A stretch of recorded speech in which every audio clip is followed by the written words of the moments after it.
1936 కృష్ణా జిల్లాలోని పచ్చని పంట పొలాల మధ్య ఉన్న మారుమూల పల్లెటూరులో సామాన్య మధ్యతరగతి రైతు కుటుంబంలో జన్మించిన ఒక చిన్న పిల్లవాడు.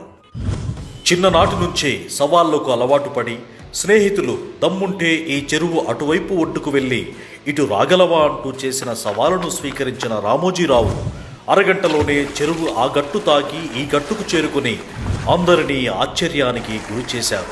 గుడివాడ ప్రభుత్వ కళాశాలలో చదివే రోజుల్లో మార్కిస్టు భావజాలానికి చాలా ఆకర్షితులయ్యారు.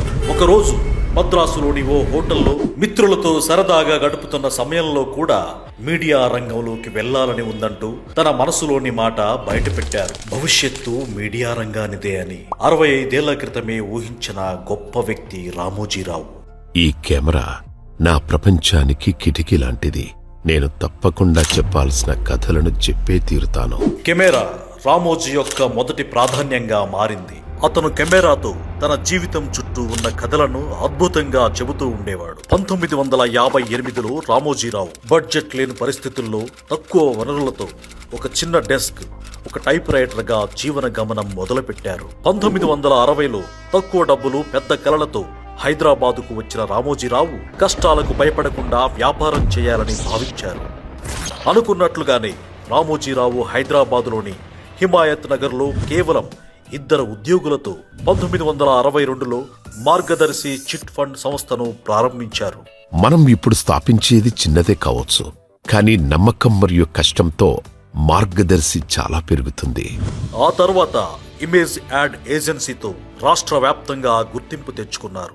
1969లో రామోజీ దృష్టి వ్యవసాయ రంగం వైపు మళ్లింది. పాత పద్ధతులతో రైతులు తీవ్రంగా నష్టపోతున్నారని తెలుసుకుని చలించిపోయారు. అన్నదాతల కోసం అన్నదాత అనే పత్రికను ప్రారంభించారు. అందులో రైతులకు ఆధునిక వ్యవసాయాన్ని పరిచయం చేస్తూ వ్యవసాయాన్ని రామోజీరావు అన్నదాత సూపర్ సక్సెస్తో పర్యాటక రంగం వైపు దృష్టి పెట్టారు. భవిష్యత్తులో విశాఖ మహానగరం అవుతుందని 1970లోనే గుర్తించిన రామోజీ డాల్ఫిన్స్ పేరుతో హోటళ్లను నిర్మించారు. ఆ సమయంలో వార్తాపత్రిక చదవాలంటే మధ్యాహ్నం వరకు ఎదురు చూడాలనే విషయం రామోజీరావును చాలా ఇబ్బంది పెట్టింది. రామోజీరావు ఈనాడు పత్రికను 1974 ఆగస్టు 10న స్థాపించాడు. మనం పత్రికను మాత్రమే ప్రారంభించడం లేదు, జర్నలిజంలో ఒక విప్లవాన్ని ప్రారంభిస్తున్నాం. మొదట కేవలం 5,000 ప్రతులతో ఈనాడు ప్రస్థానం ప్రారంభించి పత్రికా రంగంలోనే ఒక కొత్త ప్రమాణాన్ని స్థాపించాడు. రామోజీరావు యొక్క నాయకత్వంలో ఈనాడు పత్రిక సర్క్యులేషన్ వేగంగా పెరిగింది. మార్కెట్ అవసరాలను స్పష్టంగా అర్థం చేసుకుంటూ రామోజీరావు ఫుడ్ పరిశ్రమలోకి ప్రవేశించి 1980లో ప్రియా ఫుడ్స్ ను ప్రారంభించారు. అతి తక్కువ కాలంలోనే ప్రియా పచ్చలను అందరికీ అందుబాటులోనికి తెచ్చారు. రామోజీరావు రాజకీయాల వైపు దృష్టి సారించారు. దేశ రాజధాని ఢిల్లీ నడిబొడ్డున తెలుగువాడి సత్తాను తెలియజేసిన టీడీపీని తన పత్రిక ద్వారా అభినందించి ప్రోత్సహించారు. అయితే తెలుగుదేశం గెలుపు తర్వాత జర్నలిజం విలువలను ఏనాడు విస్మరించలేదు రామోజీరావు. 1983లో రామోజీరావు సినిమా నిర్మాణంలోకి ప్రవేశించి శ్రీవారికి ప్రేమలేఖ సినిమాతో మొదలైన ఉషా కిరణ్ మూవీస్ నేటికి ఓ బ్రాండ్గా నిలిచింది. రామోజీరావు యొక్క దృష్టి సాంప్రదాయ వారసత్వాన్ని విస్తరించడానికి కళాకారులకు 1992లో కళాంజలి ద్వారా మద్దతు ఇచ్చింది. ఈ స్థలం మన కలల కోసం కాన్వాస్ అవుతుంది. ప్రతి దర్శకుని దృశ్యాన్ని నిజం చేసే నగరాన్ని సృష్టిద్దాం. రామోజీరావు యొక్క విశాల దృష్టి మరియు ఉత్సాహం గొప్ప చిత్ర నగరాన్ని సృష్టించే దిశగా ముందుకు తీసుకెళ్లాయి. రామోజీ ఫిల్మ్ సిటీ ప్రారంభం ఒక మైలురాయి. వినోద ప్రపంచంలో రామోజీరావు యొక్క కృషిని ఎంతగానో సెలబ్రేట్ చేసింది.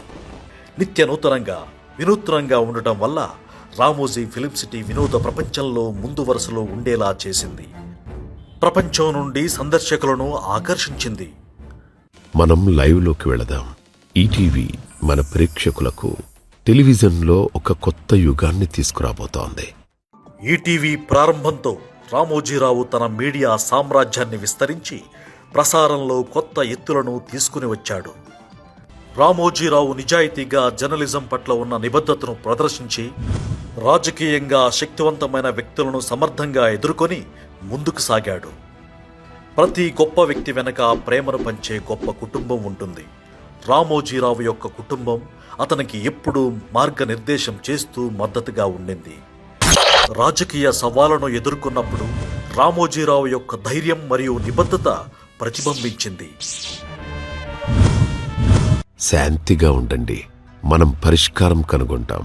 మనం ఎప్పుడు చేసేది ఇదే కదా. సంక్షోభ సమయాల్లో రామోజీరావు యొక్క శాంతమైన స్వభావం మరియు నిర్ణయాత్మక చర్యలు అతని జట్టుకు బలంగా నిలిచాయి. జీవితం అంటే చివరి వరకు ఎప్పుడూ నేర్చుకుంటూ ఎదిగే ప్రయాణం. రామోజీరావు యొక్క ఆలోచనలు అతని జ్ఞానం మరియు అనుభవం యొక్క లోతులను ప్రదర్శిస్తూ ఉంటాయి. ఈ ప్రయాణం అనేక మంది వ్యక్తుల మద్దతుతో మాత్రమే సాధ్యమైంది.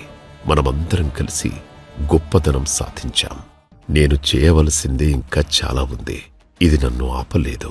వ్యక్తిగత ఆరోగ్య సమస్యలను ఎదుర్కొన్నప్పుడు కూడా రామోజీరావు యొక్క అసాధారణ పట్టుదల స్ఫూర్తి ప్రతిబింబించింది.